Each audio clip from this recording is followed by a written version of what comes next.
Above all else. 2. The Whispering Dark. We had sailed the long drift for centuries, but I had yet to come to terms with our new reality. My son had only borne witness to a fraction of it. He was still young, still struggling to understand his place in the world. The two children from the House of Dancers, Rakis and Civix, were slightly older and had become his reluctant friends. They protected him from the adolescents who would steal his ether when I wasn't looking. It was not a family to me. Not truly. I had yet to understand that Ketch is kin. Once we found the great machine, we learned that it had uplifted a whole new species, granted them power beyond anything it had ever bestowed to us. That betrayal drove some in our house to despair, others to death, and many to violence. Adapting to this betrayal was to be our next challenge.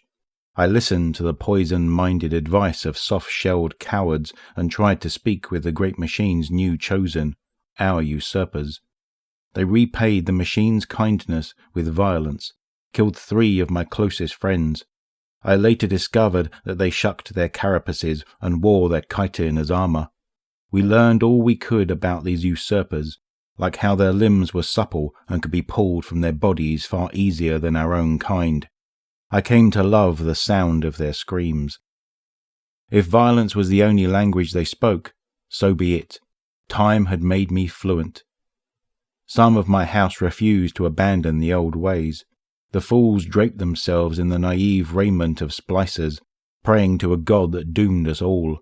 They could contemplate their failure with what was left of their lives in the cold dark.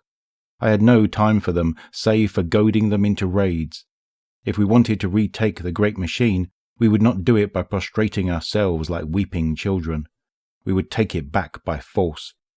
We killed the machine's chosen, taking what we could, rooting through the rotten innards of their dying world. We took refuge in the shadows of their dusty moon, where the usurpers' ruins stuck out like bones from the dust. It was empty. It was silent. But there was value to be had in picking those old bones clean.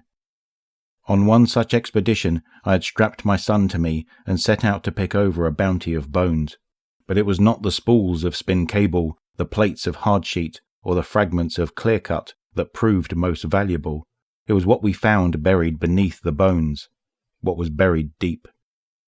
We traversed that day into dark tunnels where something hideous festered beneath this moon's surface. Horrific creatures that stank of wet soil shrieked like dying animals and tore at flesh.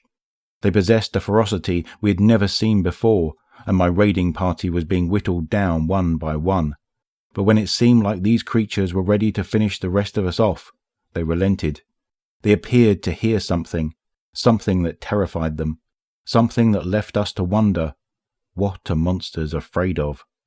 The creatures scurried back into their warrens and vanished into the subterranean temple they spilled out of, and for a moment I thought I heard something too, something soft, a whisper, but as forceful as a scream. That was when we saw it, situated in a rift beyond the temple, the true treasure of this dusty tomb, a pyramid of jet black, opening its doors for us.